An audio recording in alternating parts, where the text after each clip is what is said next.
Hello everybody, and thank you for honoring me at this event. My name is Bill Craven, and I'm humbled and honored to receive the Outside the Box Award from the Pacific Forest Trust.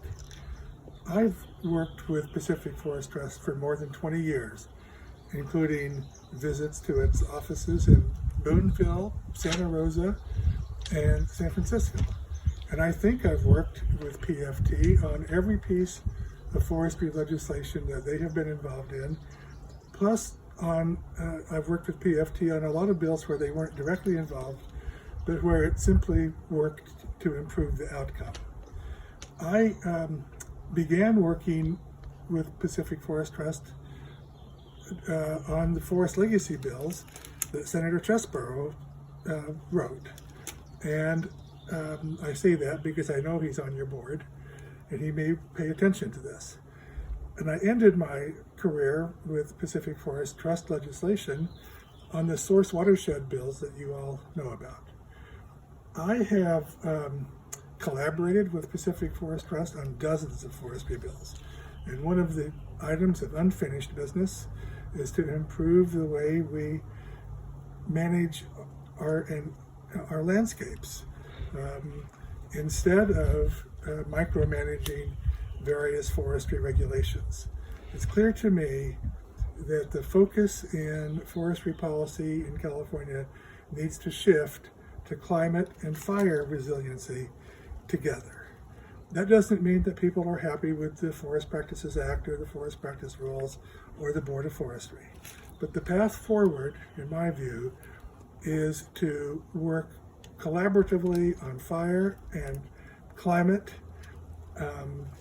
I know that the industry is frustrated by the length of time and the cost of THP reviews, and at the same time the environmental community is still very frustrated about the impacts of forestry on species and water quality and other environmental concerns.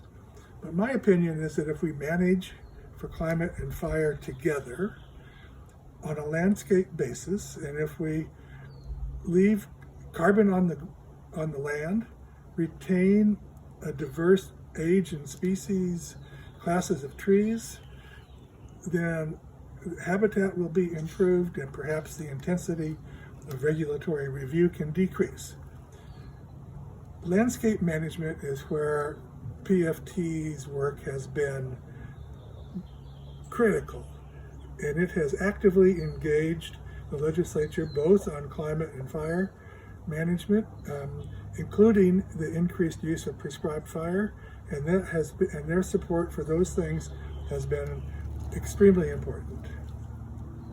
Some of you know that I grew up in the Midwest, where Wes Jackson at the Land Institute is one of the preeminent and progressive thinkers about agricultural policy. In my mind, Pacific Forest Trust is sort of a Land Institute of the West Coast. It is known for its critical thinking and its bold policy initiatives, and I've been honored to work with PFT over the years. So thank you again, and I hope that the next Fete is live, where we can exchange our stories live and in person. Thank you very much.